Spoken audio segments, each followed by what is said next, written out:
한때는 모두가 이 도시에 살고 싶어 했고 기꺼이 시민이 되고자 했습니다. Arrivederci Roma. Goodbye. 도시는 그 자체로 거대한 야외 박물관인데요. 저는 사실 학생들 가르친 지 15년이 넘었는데 아직 로마를 못 와봤었어요. 그래서 밀린 숙제를 한다는 생각으로 이 로마 여행을 계획하게 되었었고, 사실 우리가 역사를 안다면 로마를 알아야 됩니다. 로마 이전의 모든 역사는 로마라는 호수로 들어왔고 로마 이후의 모든 역사는 로마라는 호수로부터 나오게 되었다라는 말이 있잖아요. 로마의 길로 대표되는 개방성과 이민족에 대한 포용성. 노예도 왕이 될 수 있었고 누구나 시민권을 가질 수 있었던 로마.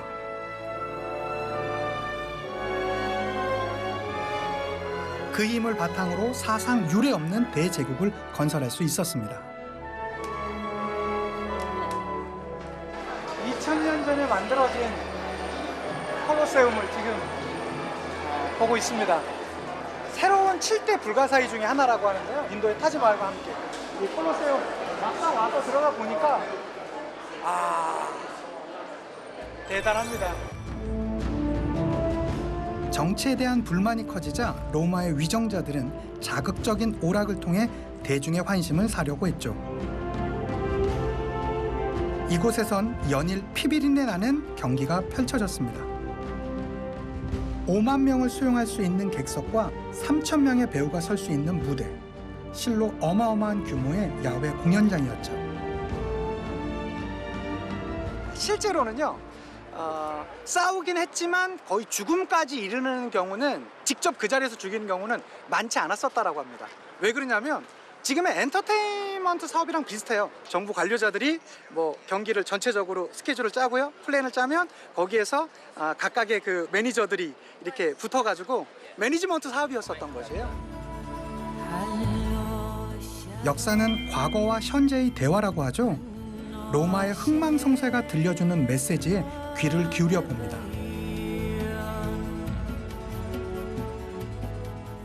이름난 유적지가 아닌 평범한 거리에서도 오래된 이야기들이 들려옵니다. 인형들이 머리만 있어. 왠지 으스스한 분위기가 풍기는 이곳은 인형병원이라고 하는데요. 고장난 인형들을 고치는 곳입니다. Buongiorno, cosa sta facendo? riparazione. Vedi? Questo falso. Lo sto prendendo e rifacendo uguale. Penso 150. 150년이랍니다. Ah, per noi è normale. 이곳에 오는 골동품들은 대부분 일반 가정에서 맡긴 것들입니다. 로마에선 집집마다 100년, 200년 된 물건 하나쯤은 있는 모양입니다.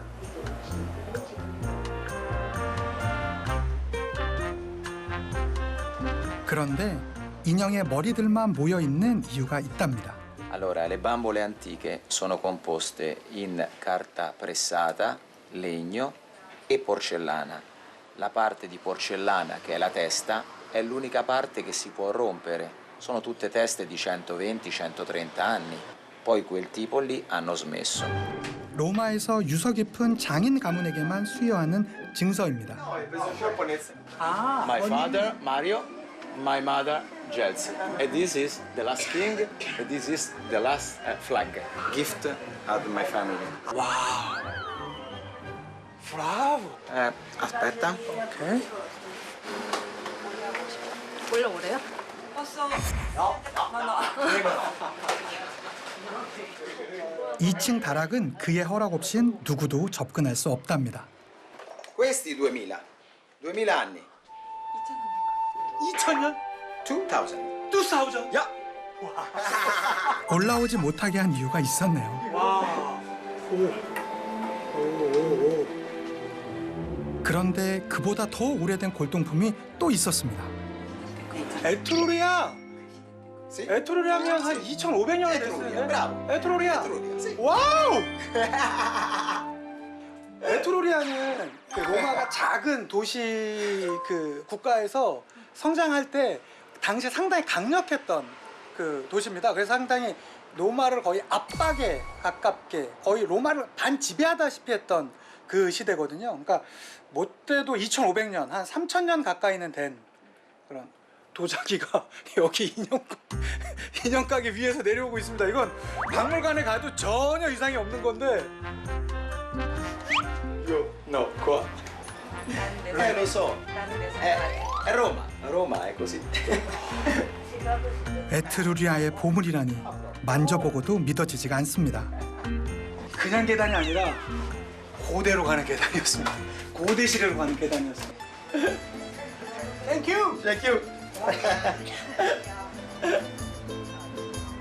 이들에겐 역사적인 유물과 함께 지내는 것이 익숙한 일상처럼 보였습니다. 그래서 우리는 여전히 로마 제국이 만든 세상에 살고 있다고 말하는 이들도 있죠.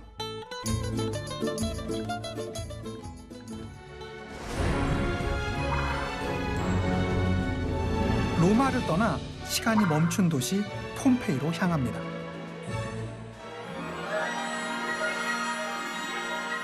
서기 79년 베수비오 화산 폭발로 사라져버린 고대 로마의 도시 폼페이. 2000년 전 고대 로마 도시가 가장 완벽한 형태로 남아있는 유적지입니다. 아직도 발굴해야 할 부분이 남아있다고 하는데요. 폼페이, 꼭 와보고 싶었던 곳인데요. 2000년 전의 역사를 사실은 우리가 책이나 이런 걸로만 해서 알지 정말로 눈으로 확인하기는 되게 힘든 장소잖아요. 근데 바로 이 폼페이는 그것을 눈으로 확인할 수 있는 장소라서 되게 기대됩니다. 1600년 동안 땅속에 묻혀 있었던 덕에 그 모습이 온전히 보존될 수 있었습니다. 베수비오군요. 저기서 볼케이노가 터져서 The volcano was 이쪽으로. much more tall than the present one. The volcano was the double. It was only a big mountain with one coin. 폼페이는 원래 로마의 상류 계급이 건설한 휴양 도시였습니다. 와.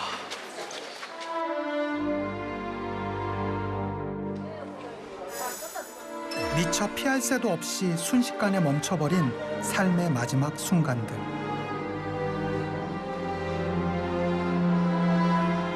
만약에 이때 내가 폼페이에 있었다면 어땠을까? 사실은 그 화산 분비물은 100km가 넘는 속도로 이 폼페이를 덮였다고 하거든요. 그러니까 뭐 인간으로서는 피할 수 없는 그런 불가항력적 상황에서 인간이 할 수 있는 일이란 기도밖에 없지 않았을까요? 죽음을 앞에 두고 청년은 어떤 기도를 올렸을까요? 한 치 앞도 내다볼 수 없는 인간의 삶. 그래서 더욱 후회 없이 오늘이 마지막인 것처럼 사랑하며 살아야겠습니다.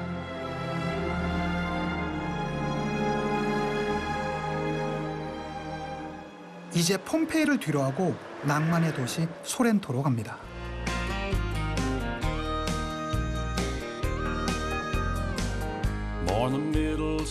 폼페이 스카비역에서 소렌토까지는 기차로 40분이 걸리는데요.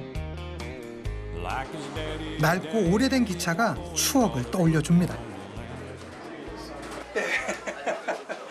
옛날 우리나라 완행열차 같아요.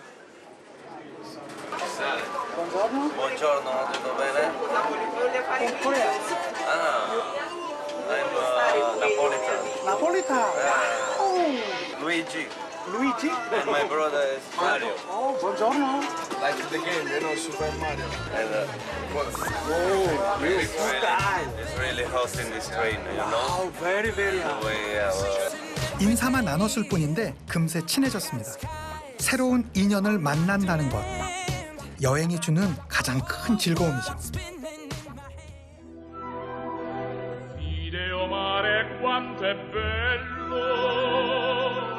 돌아오라 소렌토로 라는 나폴리 민요로 우리에게 널리 알려진 소렌토. 처음엔 그리스 사람들이 건설한 도시인데요. 로마 제국 때는 상류층들의 휴양지로 각광받았습니다.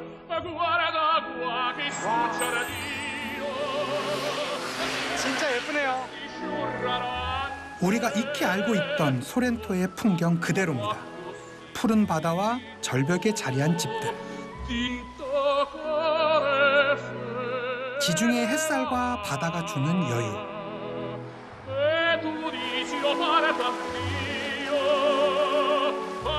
하지만 루이지 형제의 목적지는 이곳이 아니라네요. Gonna see very beautiful view. Now it's time. 거긴 또 얼마나 멋진 곳일까요? 이렇게 많은 사람들이 다녀오는 걸 보니 정말 대단한 곳인 것 같습니다. 이제 거의 다 왔답니다.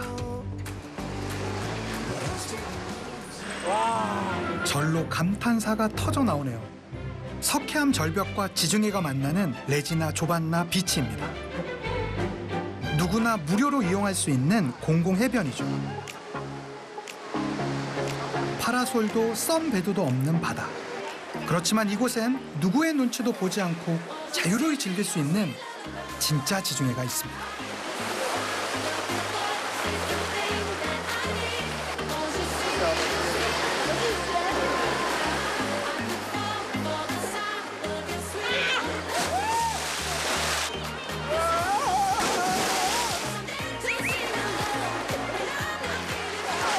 저도 주저없이 지중해에 몸을 던졌습니다.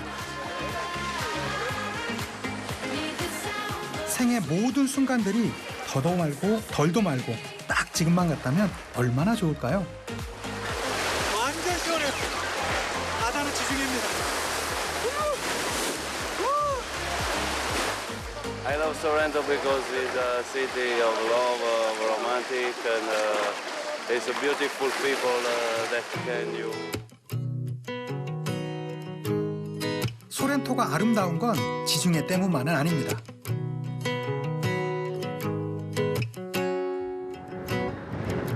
절벽을 깎아 만든 아슬아슬한 해안도로는 이탈리아에서 가장 아름다운 드라이빙 코스로 꼽히고 있죠.